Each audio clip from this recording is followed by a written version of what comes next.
حضرت فاطمہ زہرا کہتی میں پردے کے پیچھے دیکھ رہی تھی، نبی پاک نے امام حسن اور حسین سے فرمایا چلو میرے سامنے کشتی لڑو. تو دونوں حضرات آپس میں جب کشتی لڑنے لگے تو نبی پاک نا امام حسن کو کہتے حسن حسین کو ٹانگوں سے پکڑو، حسن حسین کو پیچھے سے پکڑو. جب نبی پاک بار بار امام حسن کو بتا رہے تھے تو سیدہ پیچھے سے بول پڑی، کہنے لگی یا رسول اللہ آپ چھوٹے کو بتائے، آپ بڑے کو بتا رہے ہیں.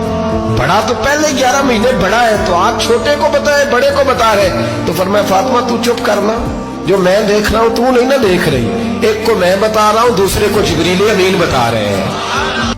حضور مسکراتے تھے، خوش بڑے ہوتے تھے. کب؟